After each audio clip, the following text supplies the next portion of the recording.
Wow. Welcome back to Morning Joe. Steve Rattner, John Meacham, and David Ignatius are still with us. President Trump is headed to the UK right now, leaving the NATO summit the same way he started it, with false claims, attacks on allies, and a clear sense that he's looking to pull the United States away from its friends and toward Vladimir Putin. He reportedly arrived late to an important meeting with Georgia and Ukraine. Georgia and Ukraine, the two countries that Vladimir Putin have invaded in the past decade. Much like he did at the G7 in Canada when the topic was gender equality.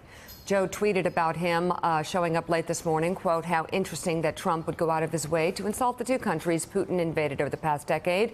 So now the U.S. president performs shameless acts of trolling on Russia's behalf. Just a short while ago, the president claimed that he pushed NATO members to pony up more money for mutual defense than they already agreed upon. The French president then had to refute that, denying Trump's claim that NATO powers agreed to increase defense spending beyond previous targets, while Macron's fact check came several minutes after the president's false statement.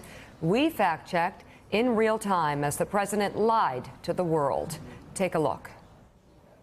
I think that NATO was not doing what they were supposed to be doing, a lot of the countries, and we were doing much more than we should have been doing.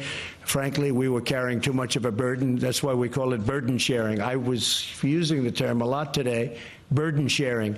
We had a fantastic meeting at the end. When it comes to burden sharing, and they are putting up a lot. When it comes to burden sharing, as far as the actual expenses of NATO, the United States pays 22% of carrying the cost of NATO. That's 22%, not 90%. So we're going to have to figure that out. If you want to talk about military spending, it's about 66%. Now, after we're 2%, we'll start talking about going higher.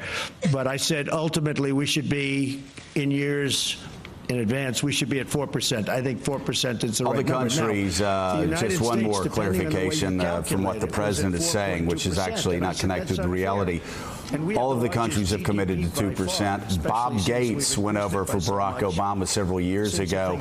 Since then, the spending has increased. We have a great relationship. Everybody in that room, by the time we left, got along, and they agreed to pay more, and they agreed to pay it more quickly. That actually is false. Also, there are numerous quotes talking about how our allies are distressed by Donald Trump and the way he treats NATO allies. We have many wealthy countries with us today, but we have some that aren't so wealthy, and they did ask me if they could buy the military equipment and could I help them out, and we will help them out a little bit. We're not going to finance it for them, but we'll make sure that they're able to get payments and various other things so they can buy, because the United States makes by far the best military equipment in the world, the best jets, the best missiles, just for, the best guns, viewers the best and everything. listeners who are confused, Donald Trump continually, I guess I assumed it prior to taking office, but I really learned since being president, individual military budgets from individual countries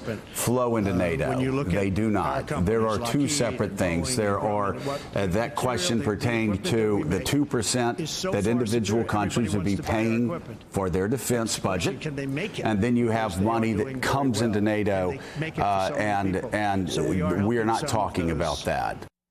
Thanks for checking out MSNBC on YouTube, and make sure you subscribe to stay up to date on the day's biggest stories, and you can click on any of the videos around us to watch more from Morning Joe and MSNBC. Thanks so much for watching.